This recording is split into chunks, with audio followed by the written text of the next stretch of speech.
اعوذ باللہ من الشیطان الرجیم، بسم اللہ الرحمن الرحیم، اللہم صلی علی محمد و آل محمد۔ السلام علیکم ناظرین، میں ہوں آپ کا میزبان مصطفیٰ علی نجفی، اور ہادی پوڈ کاسٹ کی ایک برانڈ نیو ایپیسوڈ کے ساتھ ہم آپ کی خدمت میں حاضر ہیں۔ اور الحمدللہ آج پھر ہمارا جو پینل ہے جس میں زینب باس ہمیں جوائن کر رہے ہیں، اور علامہ اسد عالم صاحب ہمارے ساتھ ہیں، اور علامہ انور علی نجفی ایک دفعہ پھر ہمیں جوائن کر رہے ہیں۔ الحمدللہ آپ دونوں کو بھی خوش آمدید کہنا چاہوں گا، اور السلام علیکم۔ وعلیکم السلام ورحمۃ اللہ۔ یہ برانڈ نیو کیسے ہو گیا آج کے ایپیسوڈ تو برانڈ نیو ہے، آج کا برانڈ نیو ہے۔ کچھ کوششوں کے بعد، ناکام کوششوں کے بعد آج ہم کامیاب ہو رہے ہیں۔ ہاں، بہت مشکل، اس لیے برانڈ نیو، اس لیے برانڈ نیو ایپیسوڈ ہے۔ اور جو ویورز ہمیں فالو کر رہے ہیں تاکہ ان کو بھی پتہ چلے، زیرو میٹر وہ کوئی پرانی ایپیسوڈ دوبارہ نہیں دیکھ رہے۔ تو انشاءاللہ آج کا جو ٹاپک ہے اس کو بھی ہم نے کوشش کیا ہے کہ تھوڑا سا لائٹر موڈ میں لے کر چلیں، اور ظاہراً اتنا کوئی گمبھیر مسئلہ نہیں لگتا، لیکن قرآن سے ریلیٹڈ ہے، چونکہ ماہ رمضان ہے اور اس میں تاکید بھی بہت کی جاتی ہے، اور جہاں پر بھی سوشل میڈیا ہو، ٹیلی ویژن ہو، ہر کوئی اس کی طرف آپ کو راغب کرنے کی کوشش کر رہا ہوتا ہے۔ تو ہم نے کہا اسی ٹاپک کو لے کر چلتے ہیں، اور کچھ مسکنسیپشنز ہیں، کچھ ایسے سوالات ہیں جو ہمارے ذہنوں میں ہیں اور جو یوتھ ہے ان کے ذہنوں میں ہو سکتی ہیں، تو ہم نے کہا ان کو کلیریفائی کرتے ہوئے چلیں گے انشاءاللہ۔ تو بیسکلی قرآن ہے اور قرآن کی تعلیمات ہیں، تلاوت قرآن ہے، اس سے منسلک ہے کہ ایک نوجوان جو ہے وہ اپنے آپ کو اس مہینے میں خاص طور پہ اگر قرآن کے قریب کرنا چاہتا ہے تو اس کے لیے اگر ہم اس ٹاپک سے، اس سوال سے گفتگو کا آغاز کریں، اور اگر آپ کچھ ایڈ کرنا چاہیں اس میں۔ ہاں، مطلب ایک لمیٹڈ ٹائم میں ایک جوان کے پاس جو ٹائم ہے، ظاہر ہے وہ ان باقی بہت سے اچھے لوگوں جو مثلا بعض لوگ اپنا بہت زیادہ ٹائم ڈیڈیکیٹ کرتے ہیں، تو شاید سب جوان اس طرح سے نہیں کر پاتے۔ لمیٹڈ ٹائم میں کیسے زیادہ سے زیادہ فائدہ اٹھا سکتے ہیں قرآن سے؟ اعوذ باللہ من الشیطان الرجیم، بسم اللہ الرحمن الرحیم، وبہ نستعین۔ دیکھیں، ایک تو ہمارا ایک کنسیپٹ ہے کہ ہم ہر چیز کو نا ایک مشکل بنا کے پیش کرنے کی عادت ہے۔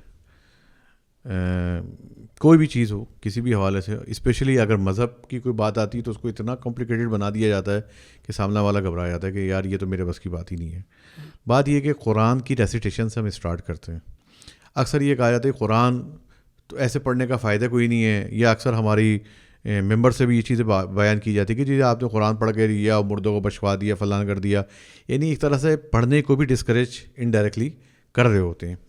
لیکن خود پڑھنا قرآن کو، قرآن کا کوئی چیز ایک ڈیسائیڈ کرنا، ایک سورہ کی تلاوت کرنا، خود بنفس ہی اٹ سیلف ایک ثواب ہے۔ بالکل صحیح۔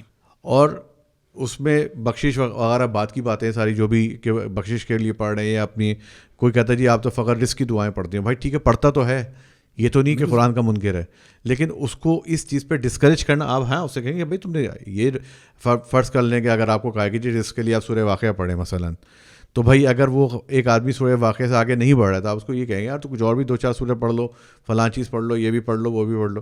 لیکن یہ کہنا کہ جی تم تو وہیں پھنس گئے ہو، تمہارا تو قرآن کا کوئی فائدہ نہیں ہے، یعنی انڈائریکٹلی یہ ایک میسج دیا جا رہا ہے جو کہ غلط ہے۔ یعنی رزق کے لیے قرآن پڑھنے کا مطلب یعنی آپ کو کہتے ہیں کیا یہ آپ سے کہا جاتا ہے؟ نہیں، کیونکہ آپ بہت رزق کما رہے ہیں اس لیے یہ میں نے پہلی دفعہ سنا، اس لیے ہم سے تو نہیں کہا جاتا۔ یہ 3-4 دفعہ جو ہے یہ ابھی آگے میں سارے جوابات جو ہے اکٹھے کر رہا ہوں، ایک ہی دن اٹیک بار بار آ رہا ہے، کاؤنٹر اٹیک وہ انڈائریکٹلی۔ تو نہیں، جیسے مثال کے طور پہ کہا جاتا ہے نا کہ جی زلزلے سے بچنے کے لیے سورہ زلزال پڑھ کے سو، مثلاً مشہور ہے، سب ہر دوسرا آدمی کہہ رہا ہے، بڑی بڑیاں کہہ رہی ہیں آج کل زلزلے سے ڈرے ہوئے، زلزلے سے جیسے اسلام آباد وغیرہ کے لوگ زیادہ ڈرے ہوئے ہیں۔ یا مثال کے طور پہ جی آپ کا رزق کا مسئلہ ہے، آپ کہتے ہیں جی فلاں چیز پڑھ لو، جیسے کوئی ذکر کہہ دیتے ہیں، اسی طرح سے سورہ مثلا واقعہ پڑھ لیجئے، یا فلاں کام کے لیے فلاں چیز پڑھ لیجئے۔ یہ تمام چیزیں، یا قبر پہ گئے ہیں مردے کے پاس، آپ نے جا کے سورہ یاسین پڑھ لیں مثلاً، تو اس ٹائپ کی چیزیں جو ہیں وہ اگر کوئی پڑھ رہا ہے تو آپ اس کو ڈسکریج نہ کرو۔ اگر وہ یہاں تک بھی پڑھ رہا ہے تو ٹھیک ہے، وہ قرآن سے اٹیچ ہے، قرآن سے منسلک ہے، چاہے ایک سورہ کی حد تک، چاہے ایک آیت کی حد تک پڑھ تو رہے نا۔ اچھا، اب آپ نے اس کو اگر پورے قرآن پہ لے کر آنا ہے تو آپ کو اس میں اٹریکشن پیدا کرنی پڑے گی، بھائی اور بھی چیزیں پڑھ لو، بڑا مزیدار ہے قرآن، ایک دفعہ قرآن ختم کر لو۔ ختم قرآن کی دعائیں ہیں مخصوص. ختم قرآن کا ثواب الگ ہے کہ ایک قرآن کو شروع سے لے کے آخر تک اگر ختم کرتا ہے. تو اس طرح سے جیسے مراجعین اکثر جو ہے درسوں میں کہتے تھے بھائی تم قرآن کا ایک صفحہ ضرور پڑھو. ایک صفحہ نا، ویسے تو وہ کہتے تھے کم از کم دن میں آپ ہر روز 50 آیتیں پڑھیں. آپ 50 آیتیں کوئی اتنا بڑا مسئلہ نہیں، 2-2.5 صفحے بنتے ہیں ٹوٹل نارملی. کہیں پہ ہو سکتا ہے زیادہ کم ہو جائیں، لیکن جیسے آقا وحید بڑی تاکید کیا کرتے تھے کہ دن میں آپ نے 50 آیتیں ریسائٹ کرنی پڑھنی ہے، آپ تلاوت کرنی ہے.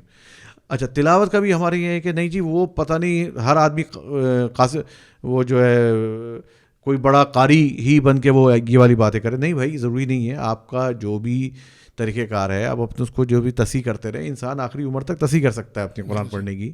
نہیں ہے تو استاد کے ذریعے کرے. آج کل تو خیر بہت آسان ہو گیا ہے کہ آپ کوئی بھی ایپ اٹھا لیں یا واٹ ایور یوٹیوب سے اٹھا لیں، 10,000 چیزیں آپ کو مل جائیں گی. تو اس کو کمپلیکیٹڈ نہ بنایا جائے.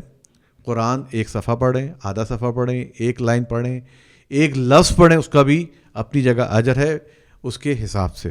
اور اتنا کوئی اس کو ابھی ہم اس کو کچھ اور چیزیں ہیں جو میں انور صاحب اگر آگے باتیں کریں گے تو اس کے بعد پھر میں آگے اس میں کچھ چیزیں ایڈ کروں گا. آپ کا جو سوال ہے نا کہ بھائی جوان کو قرآن سے آشنا ہونا ہے، قرآن سے اس نے دوستی کرنی ہے، قرآن سے اس نے محبت کرنی ہے. تو اگر کسی سے بھی محبت کرنی ہو تو سب سے پہلے تو اس کی شکل دیکھنی ہوگی نا. باقی دل سے اس پہ قربان ہونا، فدا ہونا، عاشق ہونا، دودھ کی نہریں بہا دینا تو بات کی بات ہے. پہلے دیدار تو ہو. تو پہلا سٹیپ قراءت قرآن ہے کہ وہ قاری قرآن تو بن جاؤ، قرآن پڑھو تو صحیح. اس کے بعد باقی چیزیں آئیں گی. اب آپ کو قرآن سے دور کرنے کے لیے کیا کہا جاتا ہے کہ اس کا تو کوئی فائدہ ہی نہیں ہے، تم نے چہرہ ہی نہیں دیکھنا ہے. بھائی چہرہ ہی نہیں دیکھوں گا کسی کا تو میں اس کے عشق میں گرفتار کیسے ہوں گا؟ اس کے ساتھ اگر میں محشور نہیں ہوں گا، اس کے ساتھ اٹھوں گا بیٹھوں گا نہیں، باتیں نہیں کروں گا، تو مجھے کیسے پتہ چلے گا کہ اس میں کیا ہے؟ اس کے جمال سے میں متاثر کیسے ہوں گا؟ تو ہم ان شیاطین کو جو مختلف شکلوں میں ہیں انہیں دور کریں کہ بھئی آپ نے قرآن پڑھنا نہیں ہے، آپ نے قرآن سمجھنا ہے. اب شیطان اس طرح آتا ہے نا کہ آپ نے پڑھنا نہیں ہے. جس بیچارے کو پڑھنا نہیں آتا اور پڑھنے سے بھی منع کیا جائے وہ سمجھ کیسے رہا ہے قرآن کو؟ بالکل صحیح. بھائی آپ نے قرآن پڑھنا ہی نہیں ہے، آپ نے سمجھنا ہے. اور پھر آپ کو عربی تو سمجھ میں آتی ہی نہیں ہے، آپ اردو ترجمہ پڑھو. اردو ترجمہ تو قرآن ہی نہیں ہے، انگلش ٹرانسلیشن تو قرآن ہی نہیں ہے. وہ تو قرآن تک پہنچنے کا ایک ذریعہ ہے. اور آپ قرآن کی تلاوت کرتے رہیں. اس کے بعد بہت سے ایسے لوگ ہیں، میں خود پرسنل جانتا ہوں، جو عالم نہیں ہیں لیکن انہیں دقیق پتہ چلتا ہے قرآن کا ترجمہ کہاں کیسے ہوا ہے اور اس لفظ کا ترجمہ رہ گیا ہے. قرآن پڑھتے رہیں تو قرآن بہت آسان زبان میں ہے اور انتہائی فصیح ہے، انتہائی بالغ ہے. تو پہلا سٹیپ تو یہی ہے کہ ہم قرآن کی تلاوت کریں. صحیح، ٹھیک ہو گیا. ترجمے کے حوالے سے آپ نے بات کی کہ یہ بات تو ہماری کلیریفائی ہو گئی کہ تلاوت قرآن جو ہے اس کو تو کرنا چاہیے. پہلا مرحلہ یہی ہے، اس میں کوئی کوانٹٹی یا وہ نہیں ہے، جس میں بھی جس طرح آپ نے فرمایا کہ ایک لفظ کی بھی تلاوت کرے تو اس کی اپنی جگہ ایک وہ ہے. لفظ انہوں نے کہا، یہ آپ نے ان کے سامنے ان سے جوڑ دیا کہ آپ نے لفظ تو نہیں کہا. میں نے کہا آیت ہو، ایک صفحہ، ایک آیت، ٹھیک ہے، آپ اس کو لفظ پہ لے گئے. میرے خیال میں اگر لفظ بھی میں ان کی بات کو تائید کر دوں، اگر قرآن وہ ایک لفظ کہہ رہا ہے الرحمن، قرآن کا لفظ سمجھ کے وہ پڑھ رہا ہے تو بالآخر ضائع نہیں ہے. ہاں، جو بھی مجھے ضائع کر دیا آپ نے. لیکن ضائع نہیں ہے. کہنے کا مقصد یہ ہے کہ جس حد تک بھی ایک انسان اٹیچ ہے بالآخر. یا پھر ہم اس سے یہ پوائنٹ لے لیں کہ ڈسکریجمنٹ اس معاملے میں نہیں ہونی چاہیے. بہرحال جو بھی ایفرٹ کر رہا ہے، جتنی بھی ایفرٹ کر رہا ہے، اگر آپ اس کو انکریج کریں گے تو کسی بھی معاملے میں ہم یہ دیکھیں تو اس کی وہ ہے. اور پہلا سٹیپ تلاوت ہے. تلاوت سے روکنے والا آپ کو قرآن سے روک رہا ہے. بالکل ٹھیک ہے. اور آپ نے فرمایا اساتذہ ہمارے کہتے تھے، میں روایت ہے میں اس کو پڑھ دیتا ہوں تھوڑا سا اور صرف ترجمہ پڑھوں گا تاکہ یہ البتہ یہ میری اپنی بات کے خلاف ہے. ہم ابھی کہہ رہے ہیں عربی کی تلاوت کرو، عربی پڑھو، ٹھیک ہے یہاں پر بھی، لیکن تاکہ لوگوں کو تھوڑا سا آسانی سے اس کو جو ہر شخص یہ رسول خدا سے ہے، رسول خدا محمد مصطفیٰ صلی اللہ علیہ وآلہ وسلم سے روایت ہے کہ اگر آپ 10 آیتیں روزانہ تلاوت کرتے ہیں تو پہلا اثر یہ ہے کہ آپ غافل نہیں ہوں گے. 10 آیت روزانہ، اور یہ البتہ رات کا ہے, ہم ابھی رات میں کر رہے ہیں, اور روایت میں جو چیز ہو اس کو اسی طرح ہمیں سمجھنا چاہیے. ہر رات اگر آپ 10 آیتوں کی تلاوت کر رہے ہیں تو اس کا اثر یہ ہے کہ آپ غافلین میں سے نہیں ہیں. 50 آیتوں کی اگر آپ ہر شب تلاوت کرتے ہیں تو آپ کو ذاکرین میں لکھا جائے گا, آپ ذاکر ہو جائیں گے. ذاکر کیا ہے پھر یہ ایک الگ ہے. اگر آپ 100 آیتوں کی تلاوت کرتے ہیں تو آپ قانتین میں سے ہو جائیں گے, یعنی اللہ کے خالص بندوں میں سے ہو جائیں گے ہر شب کو. اور اگر آپ ہر رات 100 2 دفعہ آیا ہے, پتہ نہیں ابھی حدیث میں دوبارہ 100 آیا ہے, 100 کریں تو آپ فائزین میں, شاید نیکسٹ 100 کی بات ہو رہی ہے کہ 100 آپ کریں قانتین میں ہوگے, نیکسٹ 100 پہ آپ پھر فائزین کا مطلب ہے کہ آپ کامیاب لوگوں میں سے آپ ہوگے. اور اگر آپ 500 آیتوں کی تلاوت کریں تو آپ مجتہدین میں سے ہو گئے. مجتہد جد و جہد کرنے والا, ہم ویسے جو مجتہد کہتے ہیں آیت اللہ اور مرجع, اس کی بات نہیں ہے, لیکن جسے رسول خدا مجتہد کہے وہ اصل مجتہد ہے. اور جو ہر شب 1000 آیات کی تلاوت کرے تو اسے جنت میں سونے کا ایک قنطار دیا جائے گا. پھر اس کی تفصیل ہے کہ وہ قنطار کیا ہے. تو اس حدیث کے مطابق ہمیں یہ صرف تلاوت ہی کی بات ہو رہی ہے کہ ہر رات ہم نے تلاوت کرنی ہے. اور رات کی تاکید اس لیے بھی ہے کہ آپ ویسے تو 10 آیت 50 آیت نماز میں جو آیتیں پڑھتے ہیں وہ بھی حساب ہو جاتی ہیں رات میں, اور رات میں جب آپ کٹ جائیں باقی چیزوں سے اور اگر آپ قرآن کی تلاوت کرتے ہیں تو آپ کے جتنے ٹینشن ہیں اور جتنے فکر ہیں اور جو آپ کی پراکندگی ہے وہ سب ختم ہو جاتی ہے. آپ فوکس ہو جاتے ہیں اپنے اصل مقصد, خالق سے آپ کا ایک کنیکشن بن جاتا ہے اور ایک سکون کی نیند پاتے ہیں. یہ ان جو رسالہ مآب کی طرف سے جو چیزیں ہیں وہ غافلین میں نہیں ہوگا, وہ ذاکرین میں ہوگا, وہ قانتین میں ہوگا, وہ مجتہدین میں ہوگا, وہ فائزین میں ہوگا. اس کے علاوہ یہ ہے کہ وہ پرسکون نیند بھی سوئے گا. اچھا, یہاں پہ تلاوت سے مراد صرف تلاوت ہے, یعنی عربی پڑھ لینا, چاہے ہمیں اس کا مفہوم سمجھ میں آ رہا ہے یا نہیں ہم سمجھ پا رہے ہیں نہیں. ٹھیک, کچھ روایات تلاوت کے بارے میں بھی ہمارے پاس اس طرح کی ہیں نا, یعنی اس میں تلاوت کی وضاحت بھی کی گئی ہے کہ مثلا تلاوت میں یہ چیزیں ہیں جو اس کو مطلب واقعی تلاوت بناتی ہیں, یا کچھ لحن ہے صرف پڑھنا. نہیں, وہ حق کا تلاوت ہے کہ آپ بات کر رہے ہیں. حق کی ادائیگی ایک الگ مسئلہ ہے, ٹھیک ہے نا. مثلا آپ کو معرفت کے لیے کہا جاتا ہے حق معرفت, اور الگ بحث ہے.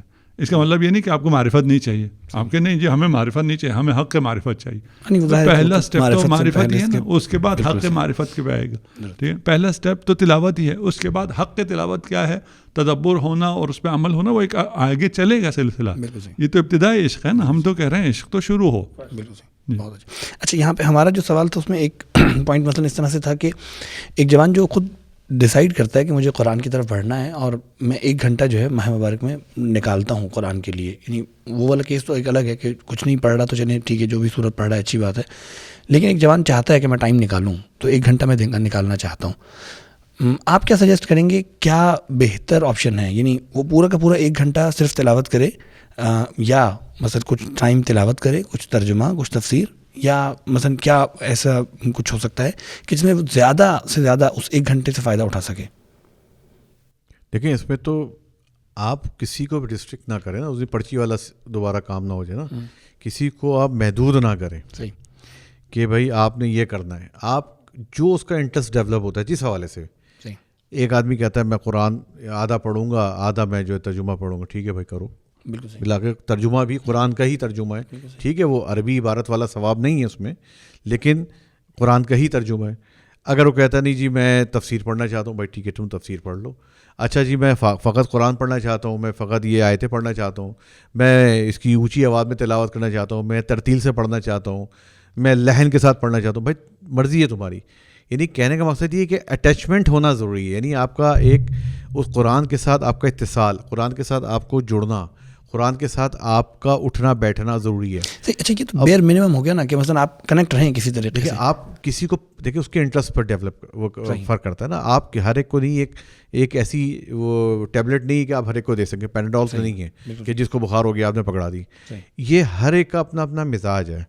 ایک آدمی کہتا ہے کہ نہیں مجھے تو تلاوت میں ہی مزہ آتا ہے, ٹھیک ہے بھائی تم تلاوت ہی کرو, ایک کہتا نہیں مجھے تفسیر پڑھنے میں بڑا مزہ آتا ہے، تم تفسیر پڑھو. ایک کہتا ہے میں قرآن فہمی سے متعلق کتابیں پڑھنا چاہتا ہوں، میں تاریخ قرآن میں پڑھنا چاہتا ہوں، میں اس کی جو روایات آئی ہیں اس کی شان نزول میں ان کو پڑھنا چاہتا ہوں. تو ہر ایک کا اپنا اپنا ٹیسٹ ہے. ہر طریقے سے بالآخر ہدف نہائی جو ہے وہ قرآن ہے، ٹارگیٹ جو ہے وہ قرآن ہے، قریب ہونا ہے آپ نے کسی طرح سے اٹیچ رہنا ہے. جو اس کا انٹرسٹ ہے اس کے مطابق وہ قرآن پڑھے. اس کو آپ کوئی پابند نہ کریں کہ جی فلاں آدمی نے کہا، کہ بات وہی یہ ہوتا ہے نا کہ ہم لوگ ایک بات کہتے تھے کہ جی بہتر یہ ہے. اب وہ بیچارہ سامنے والا جو سننے والا جوان ہے نا وہ پریشان ہو جاتا ہے، کہتا ہے یار انہوں نے کہا بہتر یہ ہے، اب میں بہتر اپنے دماغ کے حساب سے بتا رہا ہوں.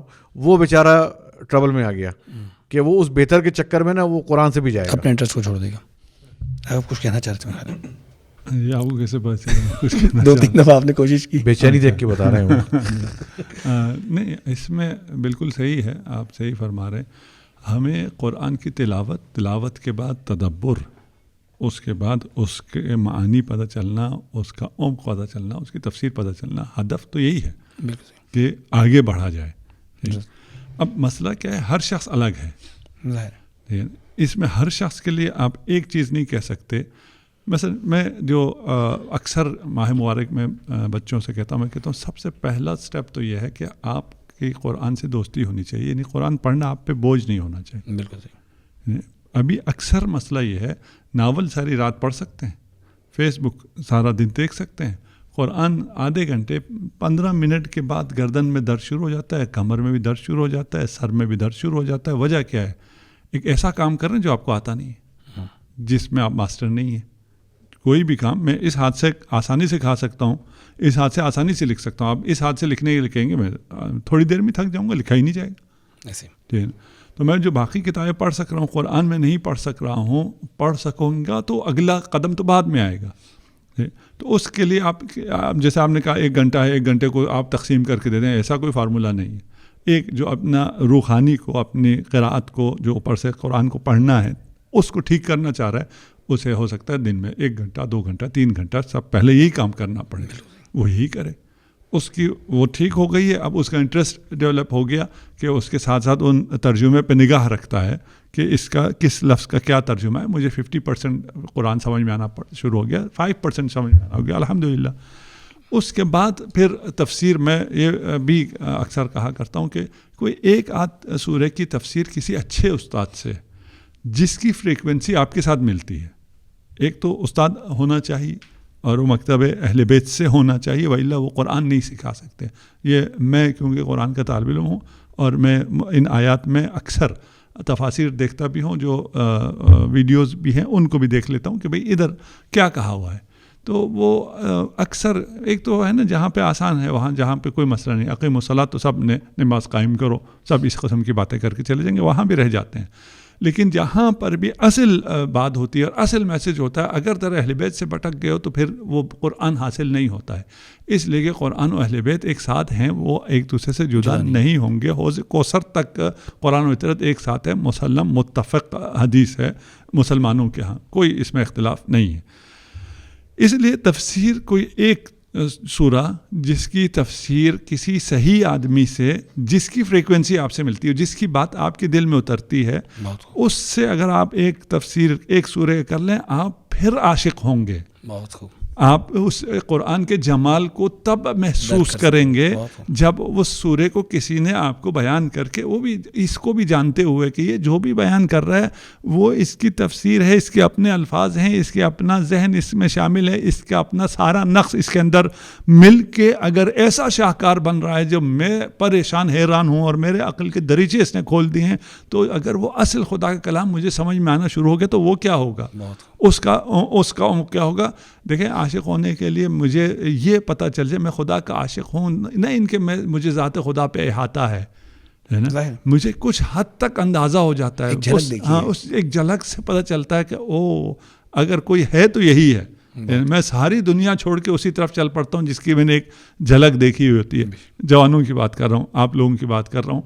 جوانی ہوتی ہے، جوانی میں اس کو اپریشیٹ کرنا ہوتا ہے، کسی حسن کو کہیں اور نظر نہ آئے، جو ایک جھلک نظر آئے اس کے پیچھے چل پڑتا ہے، اس پہ اپنی جوانی ساری قربان کر دیتا ہے. تو یہاں پر اس جمال کا نظر آنا ضروری ہے. اچھا صاحب، جس طرح آپ نے کہا کہ ایک استاد کی آپ نے بات کی کہ تفسیر کے لیے، اس سے متعلق تھوڑا سا میں جاننا چاہ رہا تھا کہ ہمارا پوائنٹ آف ویو کیا ہے، آپ کے نزدیک کیا آپ کہنا چاہیں گے کہ قرآن کے ترجمے اور تفسیر کی جب بات آتی ہے تو کیا کسی شخص کو ہم انکریج کرتے ہیں کہ وہ اپنے طور پر اس کو اسٹڈی کرے، یا پھر یہ لازم ہے کہ وہ کسی کی نگرانی میں اس چیز کو کرے تاکہ وہ خود سے کوئی غلط مطلب شاید نہ لے اس سے، یا اس طرح کی کوئی کنفیوژنز اس کے ذہن میں نہ پیدا ہو جائیں، بجائے فائدے کے نقصان دینا شروع کر دیں؟ دیکھیں، ایک تو انہوں نے ایک فارمولہ جو دے دیا نا، وہ فارمولہ حتمی ہے، اور وہ فارمولہ یہ ہے کہ قرآن اہل بیت علیہ السلام کے بغیر سمجھا ہی نہیں جا سکتا۔ بے شک، ٹھیک ہے نا؟ کسی بھی استاد کو وہ لے کر آ رہا ہے، خود پڑھ رہا ہے، کوئی کسی کتاب کو ایز اے گائیڈ لائن اس نے اپنے سپورٹ میں رکھا ہوا ہے، تو وہ اگر اس میں اہل بیت کی نظر ہے، یعنی اہل بیت کی روایات منقول ہیں، تو پھر تو وہ بات کچھ نہ کچھ قرآن فہمی تک پہنچ جائے گی۔ صحیح۔ لیکن اگر کوئی ایک انسان جو اپنی من پسند چیزیں، جسے ہم تفسیر بالرائے کہتے ہیں نا، اپنی من پسند چیزیں نکالنا، اور اس کا اہل بیت کی روایات سے، کیونکہ وارث قرآن وہ ہیں، ناطق قرآن وہ ہیں، اگر ان سے ہٹ کے کوئی اگر انڈیپینڈنٹ ہو کے کہتا ہے نہیں ٹھیک ہے ائمہ علیہ السلام نے یہ کہا، لیکن میں جب ائمہ کے مقابلے پہ جب میں آ گیا نا، سمجھے یہاں سے بھٹک گیا، پورا سب کچھ خراب کر دیا اس نے۔ تو جس استاد کو لے کر آتا ہے، کسی اور کو لے کر آتا ہے، کوئی کتاب کو سپورٹ کے طور پہ رہتا ہے، تو وہ ہر چیز پہ فقط ایک معیار رکھے، کیونکہ قرآن کو سمجھنے والا کون ہے؟ اہل بیت ہے، اور اہل بیت کی گائیڈنس کے بغیر آپ قرآن کو نہیں سمجھ سکتے۔ یعنی اس طرح انڈیپینڈنٹ نہیں، ورنہ تو رسول کہہ دیتے کہ بھائی تمہارے درمیان قرآن چھوڑ کے جا رہا ہوں، کافی ہے، 1400 سال بعد ملیں گے حوض کوثر پہ۔ کہا نہیں، قرآن بھی ہے، اہل بیت بھی ہیں، دونوں ایک دوسرے سے جدا نہیں ہوں گے حتیٰ یرد الی الحوض، اور جب تک حوض پہ یہ دونوں مجھے آ کے نہ ملیں۔ تو پیغمبر نے اس کو بند کر دیا، اس کو لاک کر دیا ہے، اہل بیت کو قرآن کے ساتھ اور قرآن کو اہل بیت کے ساتھ۔ ٹھیک، ایک تو یہ ہو گیا۔ میں ایک چھوٹی سی مثال دوں، کیونکہ بہت زیادہ خشک انہوں نے پورا اتنا گہری باتیں کر دی، تو میں ایک تھوڑی سی مثال دوں۔ ایک مؤسسہ ہے ابھی، بلکہ اس زمانے سے اسٹارٹ ہوا تھا، ایک ڈیلیگیشن آیا، وہ جو فلکیات والا مؤسسہ ہے پولیس صفائیہ کے ساتھ جو ہے، وہاں پر ایک ڈیلیگیشن آیا فرانس سے، اس میں کچھ پروفیسرس تھے 2-3 اور ان کے کچھ شاگرد تھے۔ اچھا، وہ لوگ آئے وہاں پر، انہوں نے آ کے جو ہے وہ مختلف فلکیات پہ گفتگو تھی وہاں پہ، یہ ٹاپک نہیں تھا۔ تو ایک دن ناشتے کے طور پر ویسے ہی ناشتہ کر رہے تھے صبح، کیونکہ ان کے ساتھ کا یہ دن، جب جتنے دن وہ لوگ میں رہے ان کے ساتھ ہی گزرا تھا سارا ٹائم۔ تو ایک نے کہا کہ تمہیں سورہ یاسین یاد ہے؟ ایک یہودی تھا لڑکا، فرانس سے آیا تھا، مسلمان نہیں تھا۔ تو میں ایک دم چونکا، میں نے کہا یہ کیا سورہ یاسین؟ میں نے کہا کون سی سورہ یاسین؟ اس نے کہا کہ مجھے سورہ یاسین یاد ہے۔ لڑکا تھا اس وقت، یعنی جو ہماری اس وقت ایج تھی 23-24 سال 25 سال، اسی ایج کا تھا، اس سے زیادہ نہیں تھا وہ۔ آپ بھی لڑکے تھے یہ کہنا چاہتے؟ ہاں میں بھی لڑکا تھا، ایک دم سے بوڑھا تو نہیں ہو گیا نا۔ میں تو ابھی بھی اپنے آپ کو لڑکا ہی سمجھتا ہوں، اسی لیے آپ نے پوچھا نا کون سی سورہ یاسین؟ نہیں مجھے تو ڈاؤٹ ہوتا ہے، جیسے اس نے لفظ یاسین، میں نے کہا یہ یہودی کہہ رہا ہے، ایک ایسے آدمی سے توقع نہیں کر سکتا نا، تو میں نے کنفرم کروں سے۔ اس نے کہا کہ جی مجھے سورہ یاسین پوری یاد ہے۔ اس کے جو ساتھ پروفیسر بیٹھا تھا اس نے کہا مجھے سورہ یاسین کے ساتھ سورہ رحمان بھی یاد ہے۔ اب میں وہاں سے میرا ایک جو ہے نا بالکل ایک سمجھیں کہ شوق لگ گیا، کہ میں نے کہا یار سورہ رحمان تو ہمارے مشہور ہے کہ منافقین کبھی یاد ہی نہیں کر سکتے، مثلا اس ٹائپ کی باتیں مشہور ہیں نا، کہ سورہ رحمان جو ہے کوئی یاد نہیں کر سکتا، اس ٹائپ کی باتیں بڑی مشہور ہیں۔ تو میں نے کہا اچھا تھوڑا سنا، اس نے سنانا شروع کیا، اس کا ٹھیک ہے ایکسینٹ اس کا صحیح نہیں تھا، بہت سارے مسائل تھے۔ میں نے کہا تمہارا قرآن سے کیا لینے دینا ہے؟ مثلا اب کیونکہ فرینڈلی بات ہو رہی ہے، ناشتہ بھی ہو رہا ہے، کھانا بھی ہو رہا ہے، کئی دن سے ساتھ تھے، تو اس نے کہا یار ہم لوگ تو اس کو آپس میں ڈسکس کرتے ہیں۔ میں نے کہا لیکن تمہیں قرآن میں کیا انٹرسٹ ہے؟ کہ تمہارے نزدیک تو قرآن کوئی ایسی معتبر کتاب نہیں ہے، تو تمہیں قرآن میں کیا انٹرسٹ ہے؟ تو اس نے یہ بات کہی کہ ہم لوگ گروپ آف اسٹوڈنٹس ہیں جو اکثر ہم لوگ آربری کا جو انگریزی کا ترجمہ ہے ہم لوگ لے کے بیٹھتے ہیں، اور اس کے کچھ ورسز ہم نے پڑھی، اور اس کے بعد جو ہے وہ اس نے قرآن تو عربی لہجے میں پڑھنا سیکھا، اس کو حفظ کیا۔ کہنے لگا ہم اس کو بیٹھ کے آپس میں 3 سے 4 دن بعد بیٹھتے ہیں اور ڈسکس کرتے ہیں اس آیات کو۔ تو میں نے کہا کہ یار تمہارا تو دیکھیں ایک ہم تو چلیں ہمیں تو بتایا گیا جی اللہ کی کتاب ہے اور نہ ہمارے نبی پہ نازل ہوئی, ہمارا ایک انٹرسٹ بنتا ہے نا بیسک مسلمان, ان کا تو کوئی انٹرسٹ نہیں ہے. کہنے کا نہیں ہمیں اس پہ بہت کچھ سیکھنے کو ملتا ہے. اچھا, تو کہنے کا مقصد یہ کہ دیکھیں جس کو اللہ ہدایت دے نا تو وہ کسی دین, مکتب, داڑھی, ابا قبا, چادر کا محتاج نہیں ہے, کسی ملک کا, کسی لینگویج کا محتاج نہیں ہے.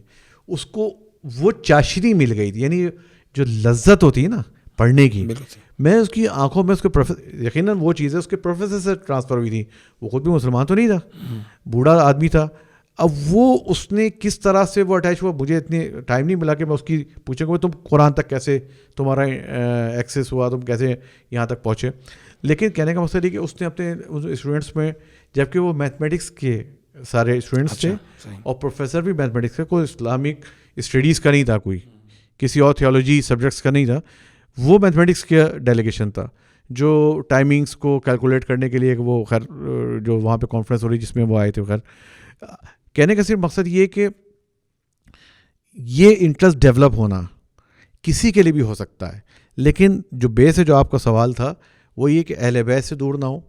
قرآن کو اگر سمجھنا ہے اگین کہ ہم نے اہل بیت کے دائرے سے باہر نکلیں گے, ہمارا کام اس کیا کو ہوتا ہے. اگر ہم اس طرح سے سمرائز کریں کہ آپ سیلف ٹاٹ اپنے آپ کو خود یعنی خود تلاوت, ترجمہ اور تفسیر پڑھنا چاہتے ہیں اور آپ اہل بیت کے ساتھ اٹیچ رہیں گے اور ان کی تعلیمات کے ساتھ اٹیچ رہیں گے, تو پھر اس کے چانسز یا تو نہیں ہیں یا بہت کم ہو جاتے ہیں کہ آپ اس کا غلط انٹرپریٹیشن, غلط جگہ پہ آپ جا سکیں یا کوئی غلط معنی نکال سکیں. لیکن اسی لیے لفظ تفسیر بالرائے بڑا مشہور ہے. تفسیر بالرائے کی مذمت میں بے تحاشا روایات آئی ہیں کہ جس نے قرآن کو اپنی مرضی سے تفسیر کیا اس پہ یہ عذاب ہے, اس پہ فلان ہے, اس کا یہ گناہ ہے. تو تفسیر بالرائے کی تو ہمیں اجازت ہی نہیں, کیونکہ ہم وہ نہیں ہیں کہ جو کلیم کر سکیں کہ ہم قرآن سمجھتے ہیں. اچھا, ایک چھوٹا سا سوال, جس طرح آپ نے کہا کہ وہ یہودی تھا اور اس نے تلاوت کی, تو آپ نے لفظ استعمال کیا کہ خدا نے اس کو ہدایت دے دی, اس نے چاہا تو خدا نے اس کے لیے رکھ دیا. اب وہ تلاوت کیا اس کو کوئی فائدہ دے گی مثلا؟ دیکھیں یہ آپ جو ہم فوراً بحیثیت مسلمان پہنچ جاتے ہیں نا جنت میں, کہ جنت میں جائے گا جہنم میں جائے گا, یہ ہمارا میٹر ہی نہیں ہے. کہ جنت اور جنت کا تو ہمارے نہ اختیار ہے نہ ہم وہاں کے بارے میں بات کر سکتے ہیں. ہم لوگ فوراً بحیثیت مسلمان ایک آدمی کو فوراً اسپاٹ کر دیتے ہیں, بھائی تو جہنمی ہے, تو جنتی ہے. مولویوں کا کیا کام کیا رہ گیا اگر یہ نہیں؟ اب مولوی دکان اسی سے چل رہی ہے. مسلمانوں کو تو چھوڑ دیں, پھر آپ کس لیے ہیں؟ اگر آپ جنت کے ٹکٹ نہیں بیچ رہے ہیں, آپ نہیں کہہ رہے کہ تم مومن بنو تم جنت میں جاؤ گے. جنت میں جانا, ہم کون ہوتے ہیں کسی کے بارے میں رائے قائم کرنا کہ وہ جہنمی ہے؟ دیکھیں اللہ کا بندہ ہے, مخلوق خدا کی ہے. وہ میں کسی اور انداز سے دیکھ رہا ہوں, وہ مخلوق ہے خدا کی. آپ ریلیجیس اسکالر ہیں نا؟ ریلیجیس اسکالر دیکھیں میں جنت کا ٹکٹ تھوڑی بانٹ رہا ہوں, میں ٹکٹ بیچنے والا تھوڑی ہوں. نہیں, آپ ٹکٹ نہیں دے رہے, لیکن آپ کے پاس رائے تو ہے کہ جنت جانے میں, جیسے آپ نے کہا ہم یہ تو بتا سکتے ہیں کہ یہ لوگ جنت جانے کا راستہ یہ ہے, لیکن ہم اس کو ریسٹرکٹ نہیں کر سکتے. ہم کیسے کہہ سکتے ہیں جنت کا مالک اللہ ہے؟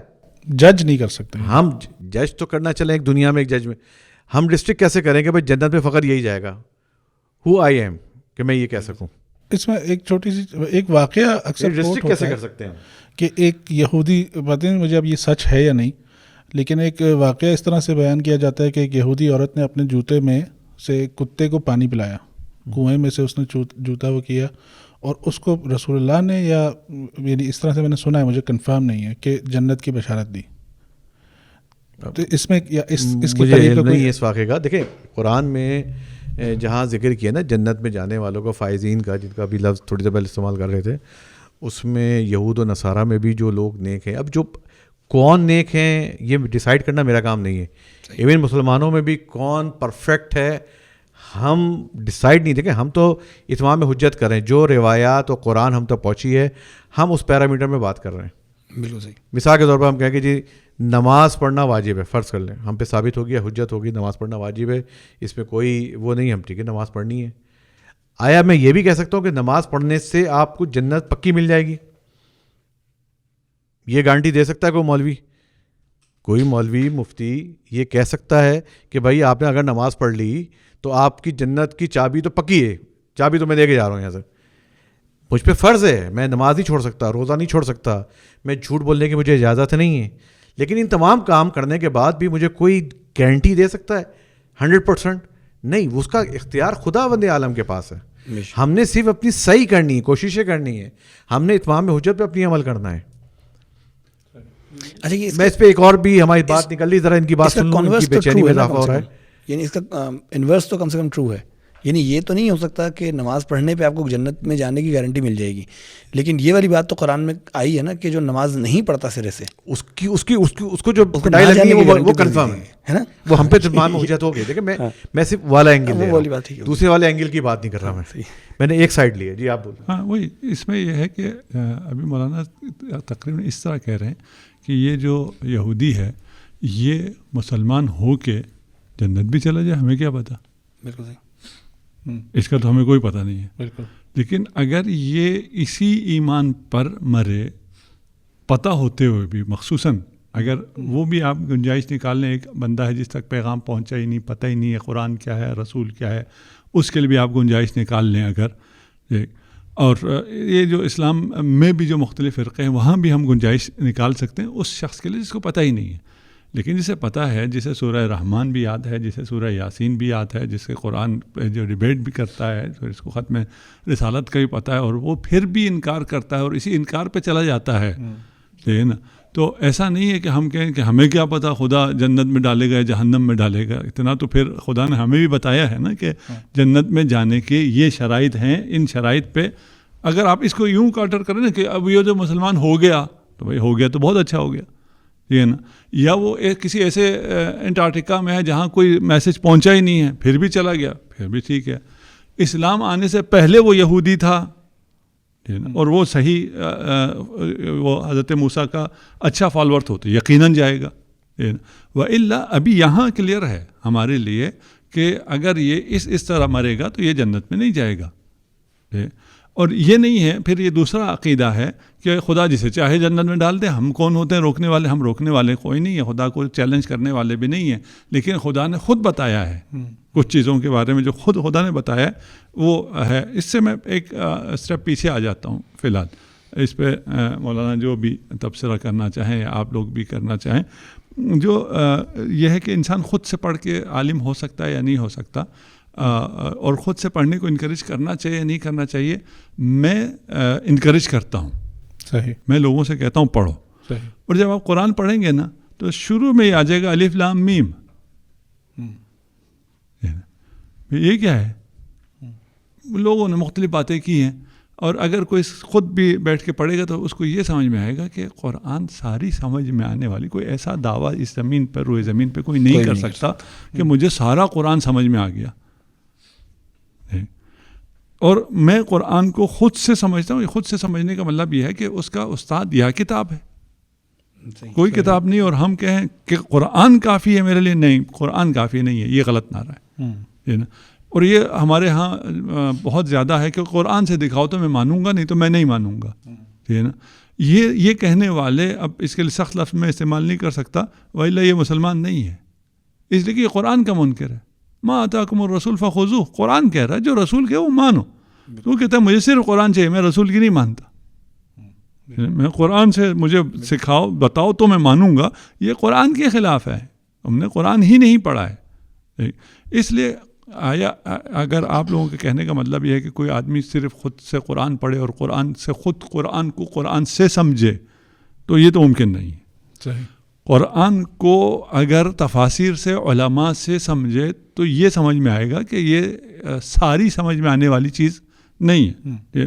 پھر قرآن کی عبارات عوام کے لیے ہیں، اشارات جو ہیں وہ علماء کے لیے ہیں، اور اس کے حقائق جو ہے وہ انبیاء کے لیے ہیں. اس کا باطن، یہ 4 چیزیں ہیں. پتہ نہیں آپ کو یاد ہے آیت اللہ وحید اس کو بہت بیان کیا کرتے تھے، ابھی میرے جو ذہن میں آیا، اور یہ شاید روایت بھی ہے یا پتہ نہیں ان کا اپنے جملات. نہیں یہ روایت ہے. اگر آپ کی بات ختم ہو گئی ہو تو میں تھوڑا سا، نہیں ہوگی لیکن آپ بول رہے ہیں. نہیں تو مجھے تو تھوڑا سا کلیئر کرنا ضروری ہے، کیونکہ یہاں پہ میرا اور قبلہ انور صاحب کا تھوڑا سا ایک اس میں کہہ سکتے ہیں کہ ایک سمجھنے کی، یعنی ہمارے یہ نہیں کہ میری رائے حتمی ہے یا کوئی ہم چیلنج نہیں کر رہے، لیکن یہ کہ تھوڑا سا میرے اختلاف ہے کہ بھائی ہم جیسے آغا وحید ایک جملہ اکثر کہا کرتے تھے اور وہ جملہ بڑا خطرناک تھا، یعنی واقعی سمجھنے والے جو سمجھ سکتے ہیں. اور وہ اس حوالے سے کہ وہ کہتے تھے کہ اگر کوئی مجتہد کوئی فتویٰ دیتا ہے اور وہ اس باور پر ہے، یعنی وہ یقین رکھتا ہے کہ میرا فتویٰ دیا ہوا فتویٰ حکم واقعی خدا ہے. حکم واقعی اس خدا سے مراد کیا مطلب ہے؟ یعنی جو واقعتاً لوح میں خدا کا حکم ہے وہی ہے، تو وہ جائے گھاس کھائے، یعنی وہ مجتہد جا کے گھاس کھائے. یہ اکثر کہتے تھے. اب اس کی میں تھوڑا سا ایکسپلین کروں گا کیونکہ اب سننے والے جو ہے نا وہ کہیں گے یار یہ کون سا ہو گیا. دیکھیں رسالہ رسالہ عملیہ پہ لکھا جاتا ہے نا، شروع میں ایک نوٹ لگاتا ہے، وہ ہاتھ سے لکھا ہوا، اکثر اردو میں بھی بلکہ وہ نوٹ لگا دیا جاتا ہے کہ عمل بے ان رسالہ عملیہ مجزی ہے، جائز ہے، لفظ جائز استعمال ہوتا ہے. یعنی آپ پہ حجت ہے، آپ اس پہ عمل کر سکتے ہیں، آپ پر حجت، اتمام حجت ہو گئی ہے. حکم واقعی خدا کیا ہے؟ کوئی مجتہد بھی دعوت فقط سوائے امام معصوم کے اس حد تک کوئی نہیں کہہ سکتا کہ حکم واقعی خدا ہے. بھائی امام معصوم ہیں، اس وقت ہمارا اس طرح سے ایکسیس نہیں ہے، تو ہم اتمام حجت پہ سارا کام چلا رہے ہیں. اور جو بھی حجت ہوتی ہے اجتہاد اسی کو کہا جاتا ہے. اسی لیے بعض جگہ پہ جو مراجعین کے درمیان، علماء مجتہدین کے درمیان جو اختلاف آ رہا ہے، وہ یہ تھوڑی کہ وہ دین سے خارج ہو گیا، اگر اس نے یہ فتویٰ دے دیا تو وہ اس نے اگر اس کے خلاف دے دیا تو وہ خارج ہو گیا. دونوں دین کے حصے ہیں، بیسٹ اپروکسیمیشن چل رہے ہوتے ہیں. وہ دونوں کی اپنی اپنی ریسرچ بیس، اپنے مبانی جو ہیں وہ اس پہ تکیہ کر کے ایک رائے دے رہے ہیں. تو بیسیکلی ہم لوگ اتمام حجت پہ چل رہے ہیں. یعنی جو چیز قرآن جہاں تک ہم سمجھیں، کیونکہ ہماری عقل ناقص ہے، ہم کلام خدا کو نہیں سمجھ سکتے سوائے امام معصوم کے. امام معصوم تھے جو ایکسپلین کر رہے تھے ہم جیسے ناقص العقل کے لیے جو غیر معصوم تھے کہ بھائی اللہ یہاں یہ کہنا چاہ رہا ہے، خدا نے تم سے یہ ڈیمانڈ کی ہے مثلا. تو ہم اس اہلیت کے حامل نہیں ہیں کہ ہم قرآن کو اس طرح سمجھ سکتے ہیں. ہم نے معصوم کا یہ دامن پکڑا ہوا ہے کہ بھائی آپ بتا دو ہمیں دین کیا ہے.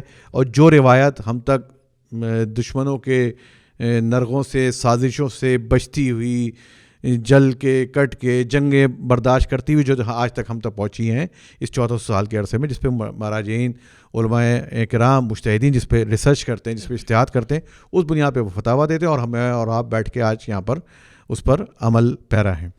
تو یہ بیسیکلی چیز ہے. لہٰذا جو میں نے ایک بات کہی کہ دیکھیں ہم اتمام حجت، آپ نے جیسے چھیڑا نا کہ نماز پڑھنا، تو یہ تو میں یقینی ہے کہ نماز پڑھنا ہے، اس میں کوئی چھوٹ نہیں ہے، سوال ہی نہیں پیدا ہوتا. روزہ، نماز جو واجبات دین ہے، ضروریات دین جس کو ہم کہا جاتا ہے، تو اس پہ تو کوئی دو رائے ہے ہی نہیں، یہ حتمی ہے، یعنی 100% جسے لاک ہے یہ چیز. لیکن گارنٹی دینا یہ بہت اپنے منہ سے تھوڑی سی بڑی بات ہے. لاک کا کیا مطلب ہے؟ لاک سے مراد یہ نہیں کہ ضروریات دین ہے، وہی نماز پڑھنی ہے. پہلے یوں لگ رہا تھا ہمیں کہ ہمیں تو کچھ پتہ نہیں ہے، نہ کوئی ضروری ہے، یہ تو کچھ ظواہر ہیں، اور اس میں جو ہے اگر کوئی کہے کہ بھئی یہ وہ ہے، ضروری ہے یا حکم واقعی خدا ہے، تو وہ تو گھاس چرنے جائے، ہم تو چلے گھاس چرنے.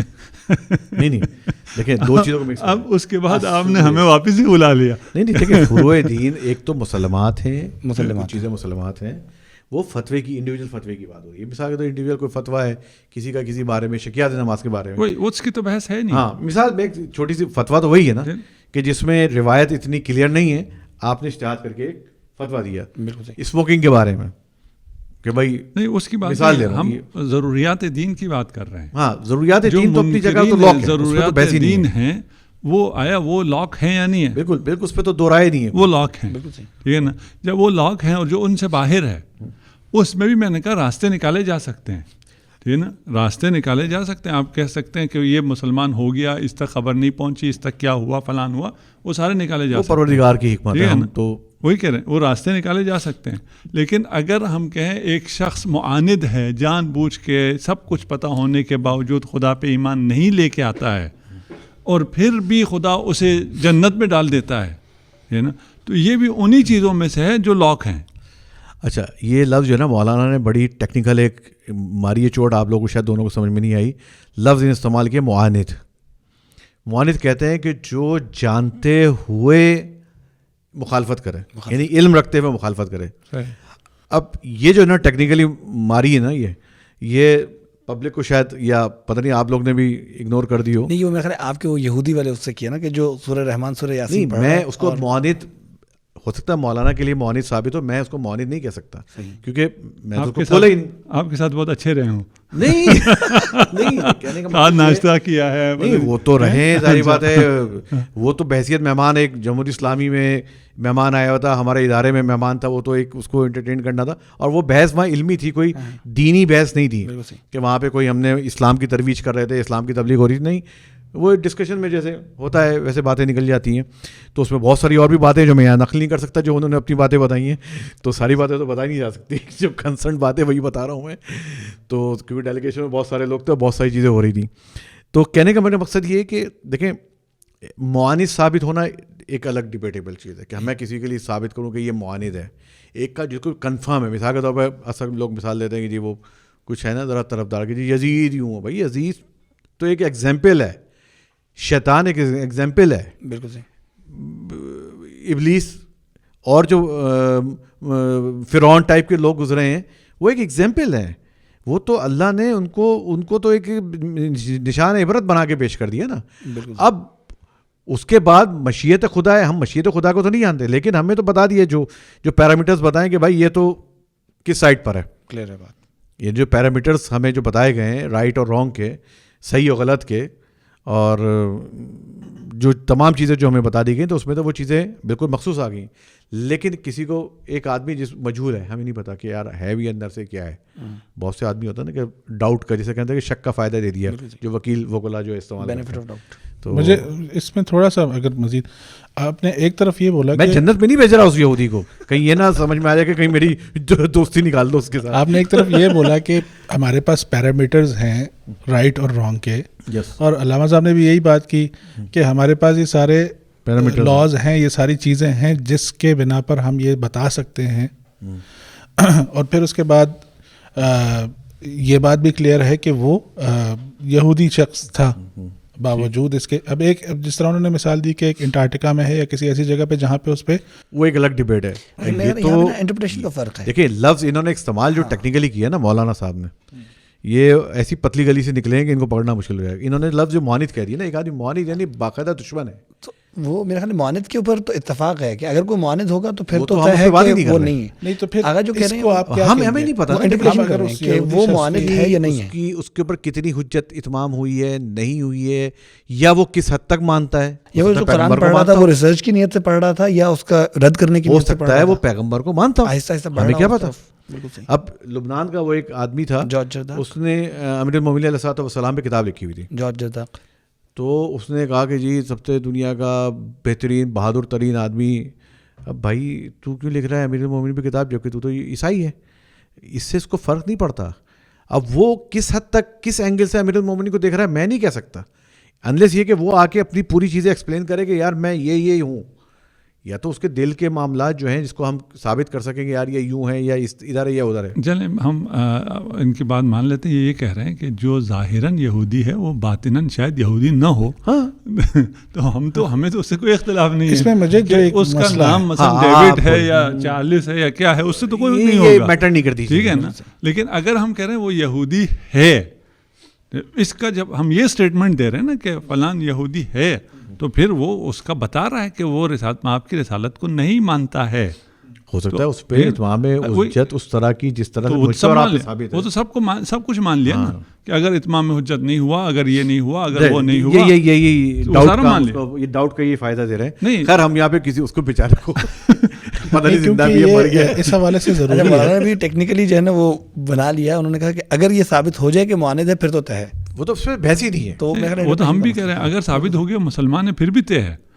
مسلمان بھی معاند ٹھیک ہے نا, منافق ہیں, مرتدین ہیں, مسلمانوں کی تو اکثریت جو ہے ان میں مشکل ہے.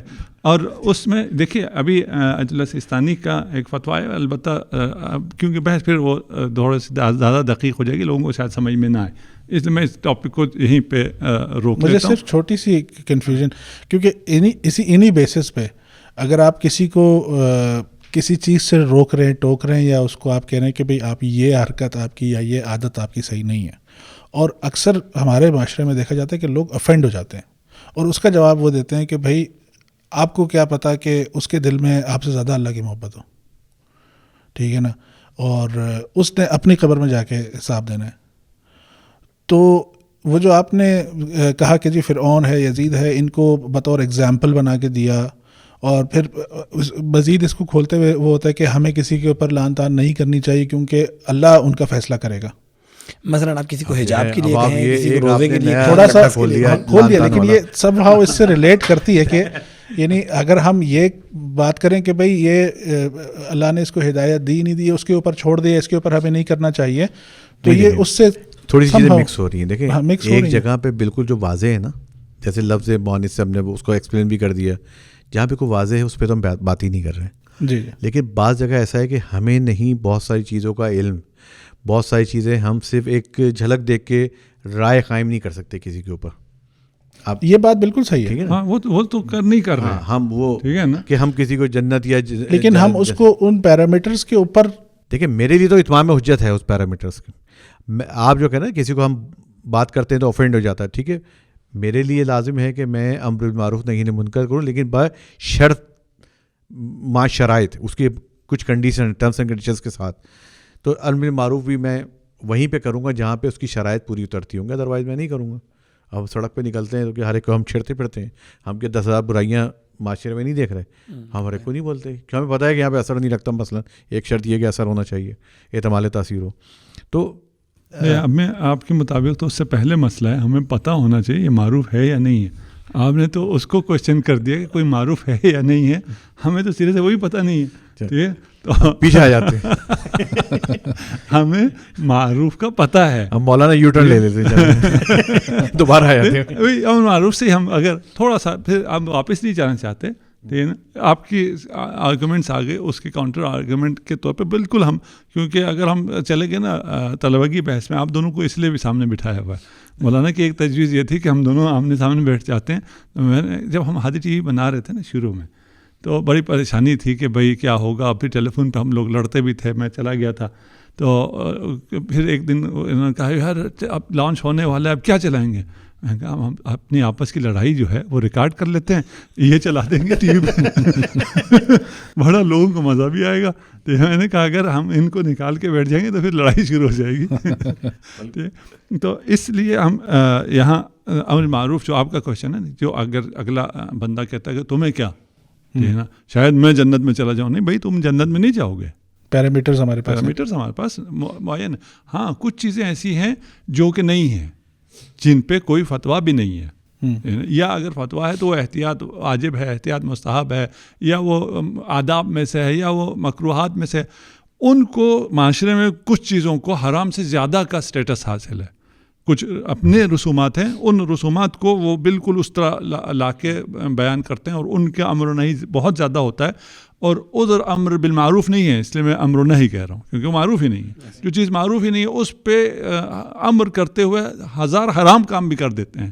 مومن کی توہین کرنا، اس کی اہانت کرنا، اس کو سب کے سامنے جھڑک دینا، اس کو خدا کے دین سے دور کر دینا، اس کو مسجد سے بھگا دینا، سب حرام ہے. یہ بہت سے حرام کام کرتے ہیں اس کے اپنے حساب سے کسی معروف کے لیے. اچھا میں 2-3 چیزیں لائٹر موڈ میں ذرا عرض کر دوں. جب ہادی ٹی وی تو ابھی خیر ریسنٹلی 2005-6-7 میں جب بھی بنا، ایک قم میں جب ہم لوگ تھے تو اس زمانے میں قم میں معرف یعنی دینی چینل اسٹارٹ ہوا. تو ایک دن وہ سبزی والے سے میں نے پوچھا، میں نے کہا تم وہ چینل دیکھتے ہو؟ تو اس نے کہا کہ ہاں دیکھتا ہوں، لیکن وہ سیاہ سفید ہے، یعنی بلیک اینڈ وائٹ آ رہا ہے. میں نے کہا یار نہیں یار، بلیک اینڈ وائٹ کا تو زمانہ چلا گیا. کہیں گے نہیں آ جائے گا، آپ کو نہیں پتا، کالا ماما جاتا ہے، سفید آتا ہے، سفید جاتا ہے، کالا آ جاتا ہے. تو یہ ٹی وی ہے بلیک اینڈ وائٹ. تو ہم لوگ جب ہادی ٹی وی کی بات ہو رہی تو ہم نے کہا یہ بلیک اینڈ وائٹ نہ ہو جائے. خیر اچھا، دوسری بات جو انہوں نے کہی کہ توہین کے زمرے میں بہت ساری باتیں آتی ہیں، اور یہ ہم اس پہ ایک الگ بلکہ پروگرام کریں گے انشاءاللہ، کہ جو ہمارا طریقہ کار ہے نا لوگوں کو اسلام کی طرف لانے کا، وہ قطعی اسلام سے ہم دور کرنے والے کام کر رہے ہوتے ہیں، غیر اسلامی ہے. غیر اسلامی ہے. ممبر سے بیٹھ کے ہم لوگوں کو شمر، اور کہ کوئی اگر کلین شیو نظر آ گیا تو فوراً ٹھک سے اس کو شمر بنا دیتے ہیں. استغفر اللہ، شمر قاتل ہے، امام معصوم ہے. ایک آدمی بیچارہ مومن ہے، امام حسین علیہ السلام کی محبت میں آیا ہے، ٹھیک ہے کلین شیو ہے، تو آپ فوراً ٹھک سے اس پہ فتویٰ لگا دیا. تو اس قسم کی ہمارے یہاں بہت ساری ایسی حرکات ہوتی ہیں. یا کسی خاتون کے بال نظر آ گئے کسی مجلس میں، ایک خاتون نے اس کو جو ہے فوراً پتہ نہیں کس سے ملا دیا. تو یہ اس قسم کی جو چیزیں ہیں یہ اس کی دین نے تو اجازت نہیں ہے کہ دیے آپ کسی کی توہین کر سکے. بہرحال اس پہ ایک الگ سے ہم پروگرام کریں گے. توہین کریں گے نہیں, توہین نہیں کریں گے, توہین کرنے والوں کو روکیں گے. اچھا, پوائنٹ آپ کا بہت ویلڈ اور ایلیبریشن اس کی ضروری ہے کہ جتنا ہارشلی لوگوں کو روکا جاتا ہے تو ان کا رد عمل بھی اتنا ہی پھر ہارش آبویسلی آتا ہے. اس کی ایک بلکہ میں ایک اور اکثر میں مجالس میں بھی اس کا ذکر کرتا ہوں کہ مسجد میں, ہر مسجد میں نا ایک خوفناک کریکٹر ہوتا ہے. اس کا کام کیا ہوتا ہے, ڈانٹ ڈپٹ, وہ تو ادھر کیوں بیٹھا ہے, وہ ادھر کیا ہے کر رہا ہے, ادھر پلیٹ کیوں رکھ دی, ادھر گلاس کیوں کر دیا, ادھر بات کیوں کر رہا ہے. ہر مسجد میں کوئی نہ کوئی, تقریباً میری تو اتنی عمر گزر گئی ہے, بچپن سے ہی ڈانٹ کھاتے رہے مسجد میں, کیونکہ ہم تو تھوڑی سی بیٹھنے والے لوگ نہیں تھے, تو ڈانٹ بھی کھاتے تھے, چھپ چھپ کے اپنے مسجد میں بھی جاتے تھے. تو ہر مسجد میں خوفناک کریکٹر ہوتا ہے جو کہ لوگوں کو مسجد سے بھگاتا ہے. تو ہم نے اس خوفناک کریکٹرز کو جو مسجد کے اندر اس کو کاؤنٹر کرنا ہے, تاکہ بچے, اسپیشلی چھوٹے بچے, جوان آئیں, ان کا راستہ بند نہ کیا جائے. اگر وہ مسجد میں آتا ہے ٹھیک ہے, بچے سے آپ یہ توقع تھوڑی کریں کہ 6 سال کا بچہ بیٹھ کے آپ کے ساتھ 2 گھنٹے دعائے کمل پڑھے گا, آپ کے ساتھ جو ہے وہ پتہ نہیں مصائب پڑھے گا, یا آپ کے ساتھ وہ دعائے ندبہ میں اونچی اونچی آواز میں روئے گا. نہیں بھائی, اگر وہ بیٹھ کے کھیلنا چاہ رہا ہے, آ کے آپ کے ساتھ بیٹھ رہا ہے, یہی چیز اس کا بیٹھنا کل کو کام آئے گا. یہ اس کی تربیت ہو رہی ہے. بھلے اگر بیٹھ رہا ہے, آپ نے اپنا موبائل پکڑا دیا, اچھا بیٹا تو موبائل سے کھیلتا رہا, بیٹھا رہے میرے ساتھ, یہ آپ سمجھ رہے ہیں اس کا اس فرش پہ بیٹھنا, اس مسجد میں بیٹھنا, اس دعا کی محفل میں آنا بھی اس کی ایک تربیت کا حصہ ہے. تو بہرحال لیکن موبائل نہ دیں, یہ زیادہ ہو گیا. اگر انگیج کرنا ہے, کوئی اس کو گیم لگا کے دے دینا ہے, اپنے کوئی چیز. لیکن حلال حرام کے پیرامیٹرز میں بشرط ہے کہ ہم جتنی بھی باتیں کر رہے ہیں وہ اس دائرے حلال اور حرام کے درمیان کی باتیں کر رہے ہیں. حلال حرام میں سب مان لیا, ایک موبائل کے علاوہ. نہیں, موبائل تو اٹسیلف حرام نہیں ہے. نہیں, یعنی بچے کو مثال جسٹ گیون لائٹر موڈ میں کہہ رہا ہوں, ساری باتیں بالکل صحیح ہیں. کوئی کتاب کہیں کی دے دیا, کوئی بھی دے دیا, اس کو انگیج کر دیا. اور پھر آپ کے اوپر بھی ہے, آپ جو خطیب ہیں وہ ان کو نظر میں لاتے ہی نہیں ہیں. آپ سے مراد میں خود اپنی بات کر رہا ہوں میں, ہمیں چاہیے ہوتے ہیں وہ بابے جنہوں نے داد دینی ہے اور مجلس کے بعد جنہوں نے پاکٹ دینا ہے. تو ہمارا فوکس اور ہماری نظر انہی پہ ہوتی ہے, جبکہ میں ان سے کہتا ہوں یار تم تو جنت میں چلے گئے یا جہنم میں جانا چلے گئے, تم تو ختم.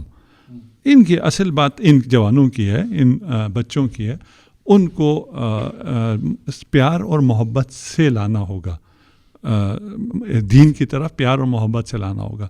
اور میں یہ بھی اکثر کہا کہتا ہوں الرحمن علم القرآن, خدا تعلیم قرآن کے لیے اپنے صفت الرحمن کو پیش کرتا ہے کہ وہ رحمان, اور رحمان کی جگہ یہ جو قاری صاحبان بیٹھے ہوئے ڈنڈا لے کے قرآن کی تعلیم دینے کے لیے, یہ قرآن کی تعلیم نہیں دے رہے, یہ قرآن سے لوگوں کو دور بھگا رہے ہیں, اور اس سے آگے پھر سخت جملے ہو جائیں گے, ان کی طرف میں نہیں جاتا.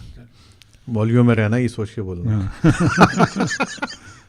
چلیں جی, وقت کی ہمارے پاس کمی ہے اور اینڈ کی طرف ہم پہنچ گئے. اگر ہم کچھ کنکلوسیو پوائنٹس آج کی نشست کے کچھ بیان کر سکیں. میرا خیال ہے جو ہم سیکھ سکیں وہ تو خیر بہت ہی دلچسپ بھی رہا کہ ظاہر ہے کہ تلاوت پہلا راستہ ہے, تلاوت سے بھگانے والا شیطان ہے. ہاں, تلاوت سے بھگانے والا جو ہے وہ قرآن سے دور کر رہا ہے. بالکل صحیح, کسی بھی بہانے سے, کسی بھی وجہ سے وہ شیطان. تو تلاوت جو ہے وہ چونکہ بنیادی گیٹ وے ہے اس کا, قرآن میں داخل ہونے کا, قرآن سے محبت کا, تو اس سے دور نہ ہونے دیا جائے, اور ہر انسان اپنی اپنی دلچسپی کے مطابق قرآن کی طرف بڑھے, چاہے وہ اس کو قرآن تلاوت میں لطف آ رہا ہے, تفسیر میں, ترجمے میں, جس طرح سے بھی ہے, قرآن سے کسی نہ کسی طرح خود کو جوڑ کر رکھے.